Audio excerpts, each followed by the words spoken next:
Welcome to the Atlaran Adventuring Company. This is the world of Atlaran. Beyond the Forgotten Realms and perhaps not far from Exandria, Atlaran and her two-moon sky have seen leviathans, dissolutions, divine gates, and calamities. And that's only the last 5,000 years. These have all played parts in the world's fate, but it's the people that truly shape the future. And, every so often, little windows of time, short glimpses into exceptional people's lives, are plucked from the midst of the chaotic centuries, and we call them stories. They're not always epics of heroism and bravery, quite the contrary. Every hero was once a bumbling fool, or a selfish mercenary looking to make a platinum, or, in most cases, both. But on a far smaller scale, perhaps it is time we look at the 300 years since our last story. Much of the world of Atlaran has entered an industrial age of machines, magics, gunpowder, and most volatile of all, the printing press. Factions and nations fight for political supremacy as much with blade and bow as paper and ink. But the machinations of nobles don't mean much to our crew.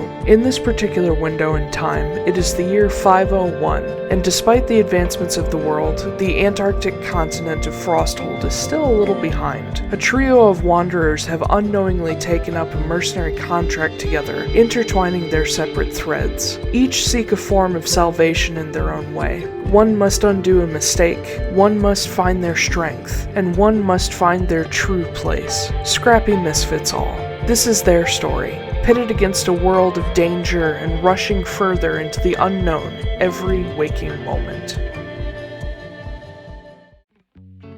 I need no weapon, for I am the weapon. I need no armor, for my family is my armor. When I fall, I rise to guard eternal. This was the Nothar creed that Foostrak Broadhorn was raised by. A Minotaur barbarian with a love of battle and honor, the son of Chief Taiylor is fiercely protective of those he cares about. Foostrak is traveling the world to learn new fighting styles and techniques, and hoping to bring them back home to Garrett Eldathos. While not exactly smart, Foostrak makes up for it in brute strength and tenacity on the battlefield. The maul on his back comes in handy, but Foostrak prefers unarmed combat to even the playing field. Despite his gruff exterior, Foostrak can be quite patient, kind, and gentle, but guards the secrets of his past tightly, though it may soon catch up with him.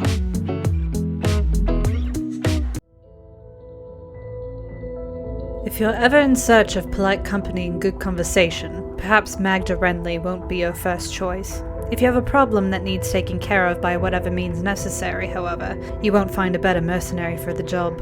Hailing from the Bjorning woods of Amnoblin, Magda has traveled the world under the employment of the Atlaran Mercenary Company. She's a human blood hunter who acquires her abilities from special concoctions taught to her by the Guild of the Gate.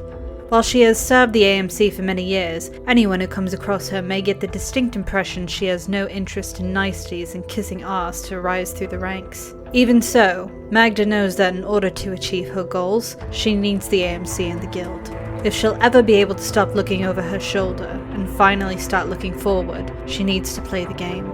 But she'll be damned if she lets herself trust anyone again.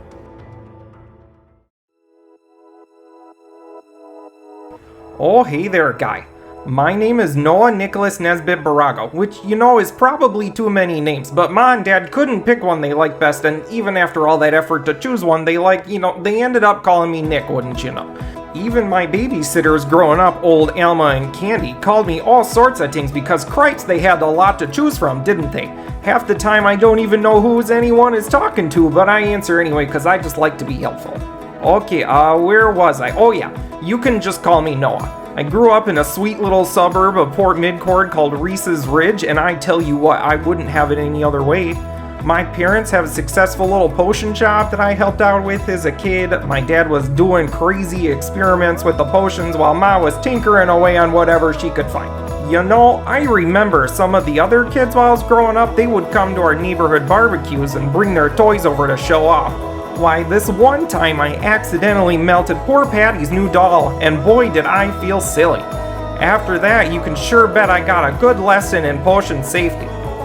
Well, once I got older, I traveled around with the Phelan caravan since, they were good friends of the folks, and I learned a lot more on my travels.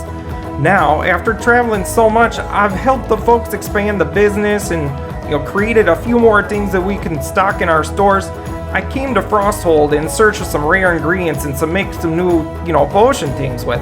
And I'll be darned all the heck if I'm not gonna come up with something cool to show Mom and Dad next time I come home.